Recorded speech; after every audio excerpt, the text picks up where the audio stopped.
جانور بوجھ اٹھانے والا ہوتا ہے، اس پہ کوئی بوجھ ڈالے، یعنی کہ انسان کا بوجھ اٹھانا اس کا کہ انسان اگر چاہے گا تو جانور سے کام لے سکتا ہے، مگر جانور اگر چاہے انسان سے کام لینا تو وہ اس میں طاقت نہیں ہے، وہ انسان سے کام لے سکتا۔ تو اللہ نے اسے عقل نہیں دی، کیا نہیں دی؟ عقل نہیں دی۔ انسان کو کام کے لیے عقل دی کہ تم کام لے سکتے ہو کسی کی طاقت سے۔ اب طاقت اور عقل میں فرق رکھنا ہے، کیا رکھنا ہے؟ اگر طاقت کی طرف دیکھا جائے تو جانور ہم سے زیادہ طاقتور ہے،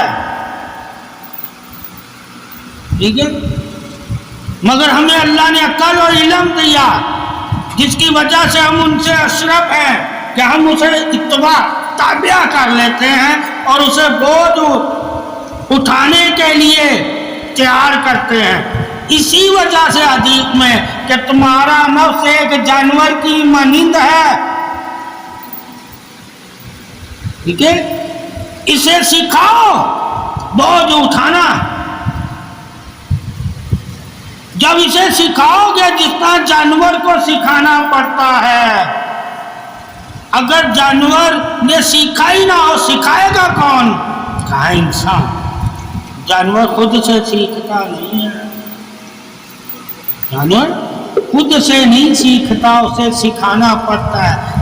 اسی لیے کہتے ہیں تمہارا نفس کبھی نہیں سیکھے گا، تو یہ جانور کی مانندہ ہے، جب تم اسے سکھاؤ گے تو یہ سیکھے گا، اور جسے تم سکھا رہے ہو اس سے تم نے کام لینا ہے۔ اس لیے کیسے ایمان کی رسی کے ساتھ باندھ کے رکھنا، اسے آزاد نہ رکھنا۔ اگر تو اسے ایمان کی رسی سے اپنے نفس کو نہیں باندھے گا تو یہ سرکش ہے، یہ مرضیاں کرے گا، اور اگر ایمان کی رسی سے تو نے اپنے نفس کو باندھا ہوگا تو یہ مرضی نہیں کر پائے گا۔ تو اسے جیسے چاہے گا ویسے اسے چلائے گا۔ جس کھیت سے تو نے اسے کھلانا ہے تو کھلائے گا تو یہ کھائے گا۔ اس لیے کہا تجھے اس شرع میں کیا حاصل کرنا ہے، جو اللہ رسول کی تیرے اوپر شرع ہے کہ تو نے اپنے نفس کو متی، تابع دار، وفادار، بوجھ اٹھانے والا اور سرکشی سے باز رکھنے کے لیے تجھے اللہ نے عقل اور علم دیا تاکہ تو اپنے نفس کو سے کام لے سکے۔ کیا لے سکے؟ ایمانی بھی تو نے کام اسی سے لینا ہے، یہ خود سے ایمانی کام نہیں کرے گا کیونکہ یہ اندھا گنگا بہرا ہے۔ یعنی کہ اگر تو جہاد کر رہا ہے تو تجھے گھوڑا چاہیے، کیا چاہیے؟ یہ گھوڑے کی مانند ہے، تو اس کے اوپر بیٹھ جانا، سفر کرنا، ٹھیک ہے، یہ تجھے منزل پہ لے جائے گا، یہ تیرا بوجھ اٹھائے گا۔ تو نے کبھی بھی اپنا آپ بوجھ نہیں اٹھانا، اسی لیے تو اللہ نے کہا ہے میں نے جس نفس کو جتنی طاقت دی ہے وہ اتنا ہی بوجھ اٹھاتا ہے۔ یہ نہیں کہا جتنی طاقت دی ہے وہ اتنا ہی ایمان رکھتا ہے، ٹھیک ہے، ایمان تو رکھتا ہے، تیرا نفس نہیں ایمان رکھتا۔ ایمان کس کو کہتے ہیں؟ عقل اور دل کو، عقل اور دل کو، یعنی کہ تجھے اللہ نے عقل دی ہے کس کے لیے کہ اس کی پرورش کر۔ عقل کی پرورش تو نے کس سے کرنی ہے؟ کہا علم سے عقل کی پرورش ہوتی ہے۔ عقل کی پرورش کس سے ہوتی ہے؟ علم سے۔ جب ہمارے پاس دین کا علم ہوگا تو پرورش ہم عقل کی کر رہے ہیں تو عقل کو کیا ملے گا؟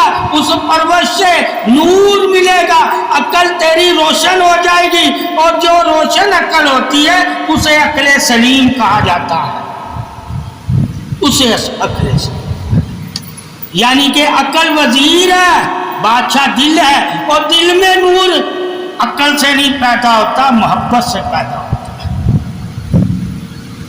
ٹھیک ہے، یعنی علم سے روشنی ہر کوئی حاصل کر سکتا ہے،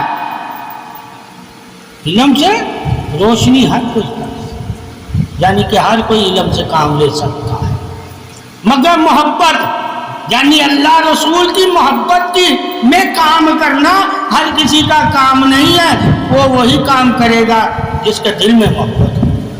اب بہت سے لوگ محبت میں کام کرتے ہیں، کیا کریں؟ اب بہت سے نفع اور نقصان دیکھ کے کام کرتے ہیں، وہ عقل والے ہوتے ہیں، کیا ہوتے ہیں؟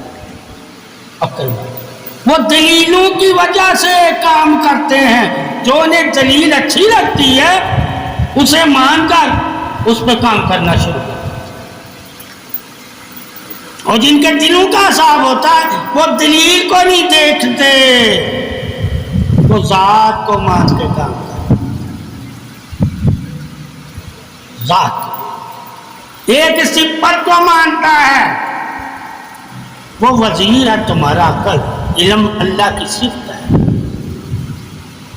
اور محبت اللہ کے نور ہے، یعنی ذات سے تعلق رکھتی ہے۔ اس لیے محبت میں ذاتی گواہی دینا لازم ہے کہ میں اللہ رسول اور مولا علی سے محبت کرتا ہوں۔ اب یہ ذاتی گواہی دینا دین میں کیا کہتے ہیں کہ میں دین سے محبت کرتا ہوں۔ دین کیا ہے؟ تمہاری اصلاح۔ دین کیا ہے؟ تمہاری اصلاح۔ اور محبت کیا ہے؟ تمہاری کامیابی۔ اب اصلاح کے لیے اللہ نے علم دیا، کامیابی کے لیے اللہ نے محبت دی، کامیابی کے لیے کہ وہ لوگ کامیاب ہیں جو محبت کرتے ہیں اللہ رسول سے، یعنی کہ انعام انہوں نے پا لیا۔ کیا انعام پا لیا؟ نور۔ اللہ نے ان کے دلوں کو نور سے روشن کر دیا۔